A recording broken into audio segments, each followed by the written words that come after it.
Welcome to the Business of Government magazine, a special edition of the Business of Government Hour, exploring pressing public management issues facing us today. I'm Michael Keegan, your host. In meeting varied missions, government executives confront significant challenges.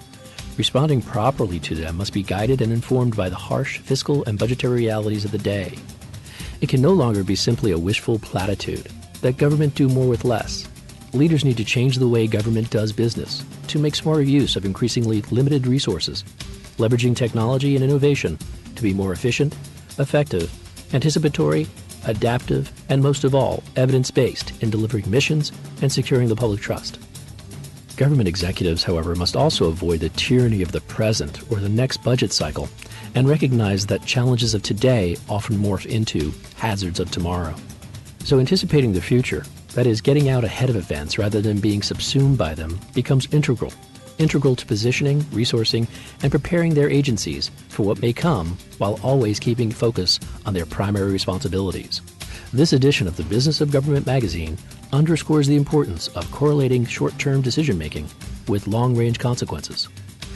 We highlight the latest trends and best practices for improving government effectiveness by introducing you to key government executives, detailing the work of public management practitioners, and offering insights from leading academics. First up, conversation with leaders. Throughout the year, I have the pleasure of speaking with key government executives and public sector leaders about their agencies, key accomplishments, and their vision of 21st century government. The four profiled in this edition of the Business of Government magazine manifest the leadership and strategic foresight needed to meet their varied missions. Dr. Anthony Fauci, director of the National Institute of Allergy and Infectious Diseases, leads an agency that has for 60 years been at the forefront of research in infectious and immune-mediated diseases, microbiology, and immunology. Dr. Fauci outlines his agency's strategic priorities. So we've divided up the four major areas of emphasis of NIAID into HIV/AIDS, infectious diseases other than HIV/AIDS, which include the standard established infections, emerging and re-emerging infections, and even biodefense, such as having defense against anthrax or other attacks. That's the second. The third is basic and clinical research in the immune system, understanding how it works, diseases of aberrant function of the immune system or deficiency of the immune system. And the fourth area is global health. Okay. So the vision of where we want to go with that. HIV/AIDS, after 3+ decades now of a devastating pandemic, we have the scientific basis now with prevention modalities and treatment that's highly effective and a quest, but not yet accomplished, towards a vaccine.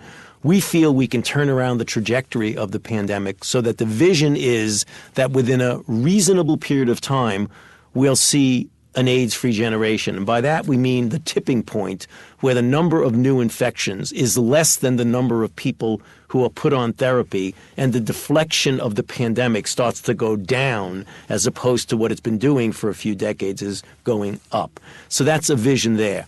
The vision for emerging and re-emerging infectious diseases is to develop what we call platforms of vaccines and drugs where we don't have to keep chasing after each individual new emerging and re-emerging drug, that we have capabilities of being able to rapidly sequence, of being able to develop what we call platforms for vaccines and therapies that would be more universal rather than trying to chase after everything that might emerge.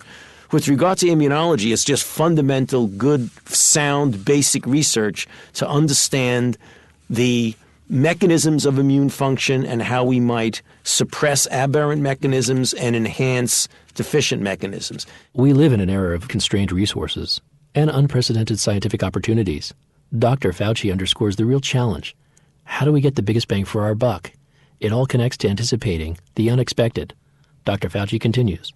Challenges. There are scientific challenges and there are management and logistic challenges. So one of the major challenges that one has is that we are dealing right now, the reality, in an era of constrained resources where simultaneously it's an unprecedented era of scientific opportunities. So the challenge is, in an arena of constrained resources, how do you get the best bang out of the buck? How do you push those extraordinarily groundbreaking areas of research that ultimately will benefit public health at the same time as you realize that you have constrained resources. And that requires prioritization. Prioritization because there are a lot of good ideas. You can't pursue all of them. So to me, that's really one of the important challenges. The other is the particular challenge that is somewhat unique for my institute in that it's the National Institute of Allergy and Infectious Diseases, so that most every other institute at the NIH, including ourselves, is responsible for the basic and clinical research in the particular area for which we're responsible. If it's the Heart, Lung, and Blood Institute, it's heart, lung, and blood. If it's the kidney, diabetes, it's kidney. For us, it's infectious diseases and immunology. So that's a kind of responsibility and challenge that is a bit different from an institute in which they have serious diseases, but they're generally predictable. It isn't every week or month that a new cancer is discovered or a new form of heart disease, where at any given time there'd be a brand new infectious disease. That's right. At any given time, we can face a brand new infectious disease. But what are the unique characteristics that define them as infectious? Fauci explains. So if you look at infectious diseases, they do have a number of unique characteristics, one of the most important of which is that if you look evolutionarily how a human develops over millennia. You know, if you look at how evolution brings you from a situation where you have skills or not, and then you develop them over thousands of years, microbes have the capability through mutations of changing characteristics in minutes to days because their replication capability, so we replicate every 18 to 27 years. Microbes, like HIV, replicate thousands of times per day. And when you replicate, you have the risk of there being a mutation. Now, that mutation may have no effect on your function, or it might have a significant effect on your ability to spread from one person to another, on your ability or not to be virulent, namely to make someone really sick. So when you're talking about infectious diseases, it's a constant evolution. You have a disease, it spreads, you develop a drug, you treat a person, and then all of a sudden after a period of years, the virus or the bacteria develops resistance and you got to come in with another drug. So it isn't an open and shut case. We've dealt with that problem. It's a constant, dynamic, emerging world of microbes that will never completely, for sure, wipe out the human species, but it constantly is adapting itself to its own survival. So when you think of infectious diseases, it's a mysterious and in many respects wonderful world of evolving viruses and bacteria and others. It's something that we need to stay a step ahead of it when we think in terms of how we intervene with therapies or vaccines or diagnostics. It's different in many respects from diseases that have a relatively stable profile. This isn't a particularly stable profile. It's constantly changing. This constant state of the unexpected correlates to a fact of life, that microbes are resilient and adapt to whatever is thrown at them. It's almost a fact of life that microbes, because of their replicative and mutational capability, adapt to whatever you throw at them, environmentally, drug-wise, immune system, what have you. So when you get an antibiotic or an antiviral and you treat someone, unless you completely eliminate that bacteria or that virus, you will naturally select for the mutation that is resistant to getting killed. So it's an inevitability of the interaction between the human host's use of antibiotics and antivirals to suppress the virus or the bacteria, and the virus and the bacteria's inherent replicative and mutational capability to avoid the bad things you're trying to do to them, namely kill them. But Dr. Fauci admits that the future is bright, and we can expect extraordinary, breathtaking opportunities in science. Well, I think the opportunities are like in any area of science, that we are in an arena of extraordinary, breathtaking opportunities in science. From my own standpoint, from infectious disease and immunology, of being to unlock the intricacies and the secrets of the immune system and how you might control it when it's aberrant, and supplement it or implement it when it's deficient. With regard to microbes, the challenge of the ability to be able to be prepared for any emerging infectious disease, as well as to look at the existing diseases and actually be able to think beyond just an aspiration, but actually a realistic goal of sending HIV, AIDS, malaria, and tuberculosis down the route that we did with smallpox, essentially get rid of it. That we're on our way with polio, which we're almost there. What we do matters, and for Chris Mihm, Managing Director of Strategic Issues at the U.S. Government Accountability Office, his agency provides the oversight, the insight, and the foresight that can assist today's government leaders to better manage resources, enhance program performance, and forge a path to a more sustainable future. Our mission is to support the Congress in meeting its constitutional responsibilities and to help improve the performance and ensure the accountability of the American government for the benefit of all the American people. And what that means is that for us is that we are a congressional agency.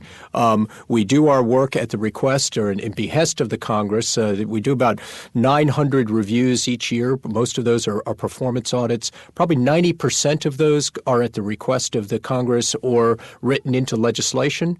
And our work falls into three very broad kind of buckets. This is our auditing work. Oversight, that is looking at compliance, making sure that the funds are properly expended for their intended purposes. Insight, looking at best practice. What is working and can that be leveraged and taken to other areas? And then finally, what we call foresight, which is what are some of the emerging trends that we need to help make sure that the Congress is aware of, both those trends and the implications of those trends for public policy and governance. And so our work falls into our audit work falls into those three very broad areas. Mihm recognizes that GAO and his team works in a very challenging environment, facing what he refers to as a supply and demand imbalance. I think the first for us is supply-demand imbalance. Congress's need for information, their need for independent, objective, and timely information and assessments of how governments are working, improvement opportunities, has grown markedly and continues to grow. And it's a sign, I think, of our good reputation that they turn to us on that.